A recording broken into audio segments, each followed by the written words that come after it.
tidak dipertimbangkan lebih lanjut karena dinilai tidak ada relevansinya.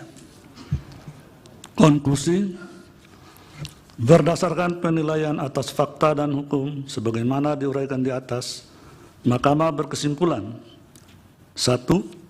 Mahkamah berwenang mengadili permohonan aku.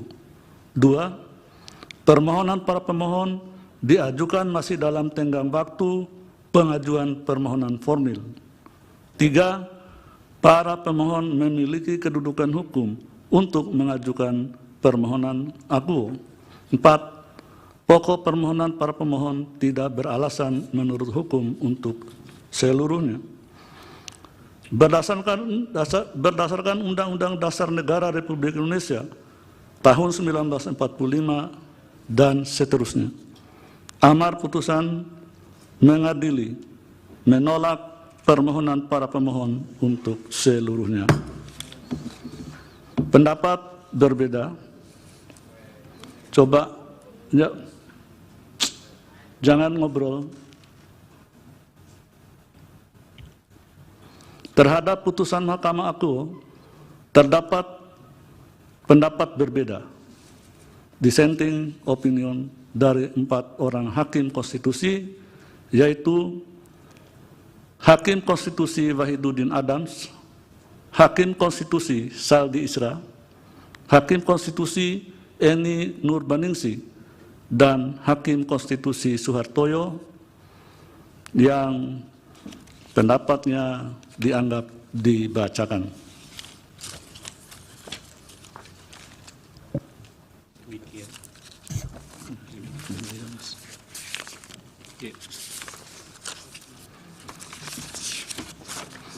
Demikian diputus dalam rapat permusyawaratan hakim oleh 9 hakim konstitusi, yaitu Anwar Usman selaku ketua merangkap anggota, Saldi Isra, M. Guntur Hamzah, Manahan MP Sitompul, Daniel Yusmik PFOE, Arif Hidayat, Eni Nurbaningsi, Suhartoyo, dan Wahidudin Adams, masing-masing sebagai anggota pada hari Senin tanggal 18 bulan September tahun 2023 yang diucapkan dalam sidang pleno Mahkamah Konstitusi terbuka untuk umum pada hari Senin tanggal 2 bulan Oktober tahun 2023 selesai diucapkan pukul 16.02 WIB oleh 9 hakim konstitusi tersebut, dibantu oleh Rahadian Prima Nugraha sebagai panitia pengganti, dihadiri oleh para pemohon atau kuasanya, Dewan Perwakilan Rakyat atau yang mewakili, dan Presiden atau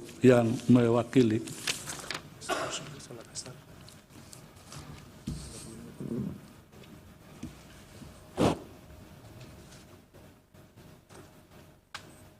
Ya, karena waktu sudah jam 16.03 WIB, jadi isoma dulu sekitar ya 30 menit. Sidang diskor selama 30 menit.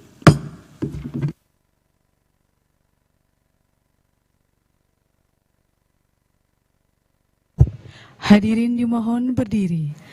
Yang Mulia Majelis Hakim Konstitusi meninggalkan ruang persidangan.